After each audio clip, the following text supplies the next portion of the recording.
diskusi makin hangat, kopi kesukaan Hotman tidak boleh dilupakan, white coffee. Nggak ada duanya. Oke, berikut ini kita lihat dulu grafis korban-korban human trafficking di Indonesia. Tahun 2019 ada 226 korban, 2020 422 korban, 2021 683 korban, 2022 401 korban. Sumber Kementerian Pemberdayaan Perempuan dan Pelindungan Anak. Ini datanya belum tentu akurat ini ya, bisa-bisa lebih dari sini ya. Menurut Ibu lebih dari sini? Lebih dari besar. Hah? Kalau mundur ke belakang, Bang Hotman jauh lebih besar. Jauh lebih besar. Data World Bank 2017, 9 juta orang Indonesia bekerja di luar negeri. Tapi data negara hanya 4,6 juta yang berangkat secara resmi.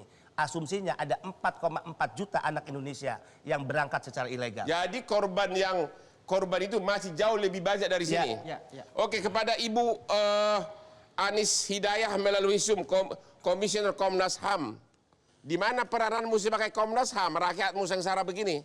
Komnas HAM ini kan bukan lembaga penegak hukum, kami adalah lembaga penegak hak asasi manusia. Sehingga ketika kami menerima laporan yang itu terbukti sebagai bentuk pelanggaran hak asasi manusia, maka Komnas HAM melakukan pemantauan untuk meminta keterangan para pihak, kemudian menyusun rekomendasi yang kami sampaikan kepada para pihak yang memiliki kewenangan gitu ya untuk melakukan peran dan kapasitasnya masing-masing. Jadi dalam kasus TPPO scamming kami juga melakukan itu, Bang. Hanya menghimbau aja tugasnya gitu. Ya, sesuai kewenangan Undang-Undang HAM, kami menghasilkan rekomendasi itu yang kemudian kita dorong kepada pemerintah dan instansi terkait untuk mengambil langkah-langkah. Kalau mendengarkan dari tadi, kasus-kasus TPPO scamming ini kan mereka mengalami eksploitasi yang luar biasa.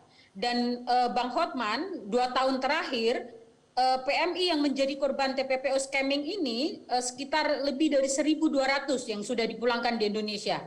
Pertanyaannya adalah, sebagian di antara mereka, sebagian besar bahkan, itu ketika pulang kan sudah di BAP oleh kepolisian. Kemudian sebagian juga sudah ada yang ditetapkan sebagai tersangka.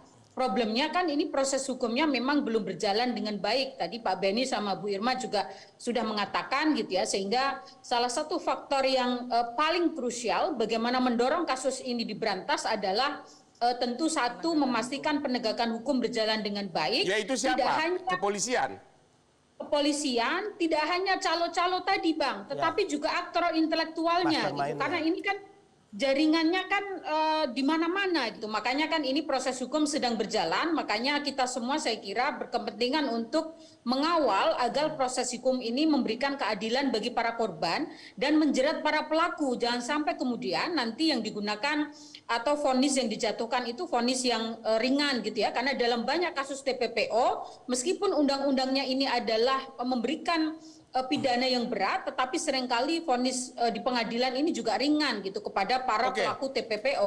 Pak Robi Nur Hadi, ini terkait dengan KTT ASEAN dan kerjasama ASEAN. Ini bagaimana keterlibatan pemerintah di sini untuk melindungi para pekerja ini? Dengan ada kasus ini, sesungguhnya menunjukkan bahwa ASEAN tidak hadir. ASEAN tidak hadir? ASEAN tidak hadir. Maksudnya kenapa? Karena dalam kesepakatan ya ASEAN Consensus itu tentang protection and promotion of right of migrant worker atau pelindungan terhadap profesi migran, itu kan dijelaskan bagaimana tugas dari negara pengirim atau negara di mana orang itu berasal. Artinya harusnya pemerintah setempat begitu ada pengaduan bertindak begitu. Oleh karena itu saya tidak setuju, Bang. Kalau misalnya masalah ini dikambing hitamkan soal sosialisasi. Jadi bukan sosialisasi yang salah. Karena ini bagian dari sebenarnya poin yang harusnya dilakukan oleh negara di mana pekerja itu ada.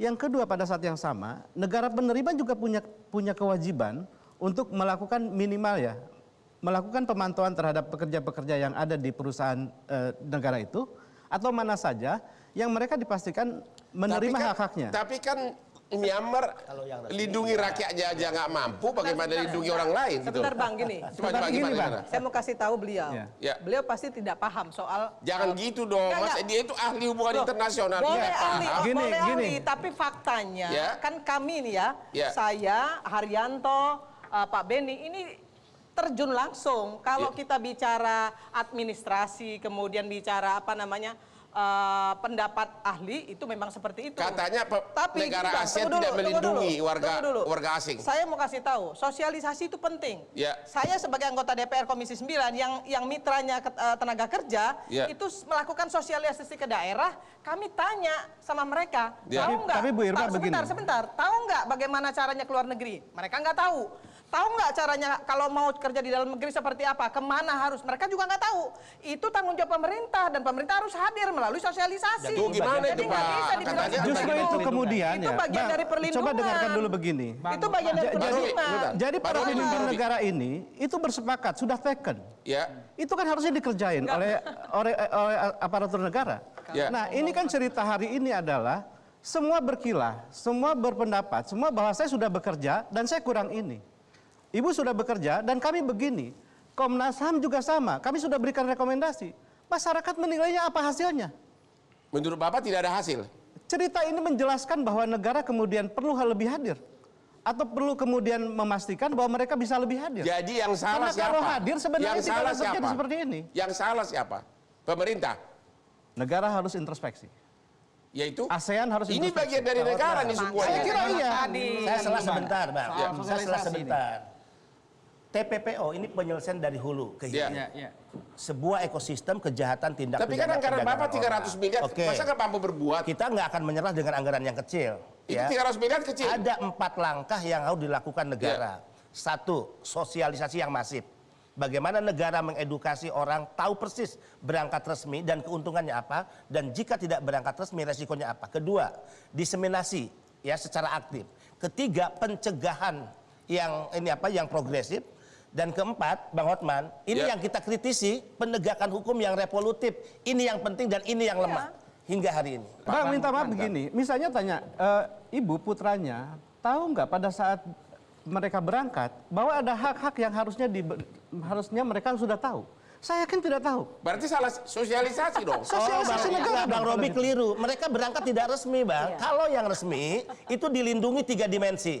Perlindungan sebelum bekerja, selama bekerja, setelah bekerja, pelindungan ekonomi, sosial dan hukum. Bang, Nah, kalau mereka berangkat tidak resmi, gimana mereka negara mau melindungi? Saya akan mencoba Kecuali untuk setelah ada memberikan masalah. fakta-fakta di lapangan ya, gimana? soal konteks pengawasan sama sosialisasi. Ya. Memang betul pemerintah sudah memberikan sosialisasi masif. Semua kementerian punya anggaran untuk itu. Dipakai nggak anggarannya atau dipakai untuk Ya, lain-lain? tetapi adalah sosialisasi yang diberikan adalah secara kuantitatif. Ya. Artinya? Berapa kemudian yang sudah berikan informasi tanpa melihat kualitatif. Apakah informasi itu dapat mengena kepada masyarakat atau tidak? Betul. Yang kedua adalah Yaitu kementerian mana itu? ada Kementerian Kemendikbud juga ada sosialisasi soal Ada TPPO. anggaran untuk itu?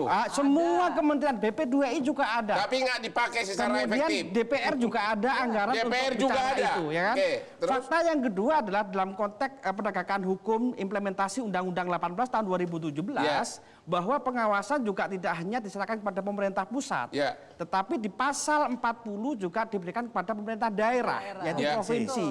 Semua Pasal ada anggarannya. 42 ada 41. diperintahkan pasal 42 adalah diserahkan kepada desa. Desa. Pasal 41 Artinya kabupaten ini kota. hanya melihat secara kuantitatif, tidak Desa, diukur kepala kualitatif. desa nggak Sepakat pernah dengan Pak kepala Robi desa tadi nggak gitu pernah ya. ke luar negeri, gimana Sepakat bisa ya. Bang, sosialisasi? pada poinnya sebenarnya tanya kepada putranya, apakah putranya tahu tentang sosialisasi ini? Gimana, Saya Bu? yakin tidak. Enggak.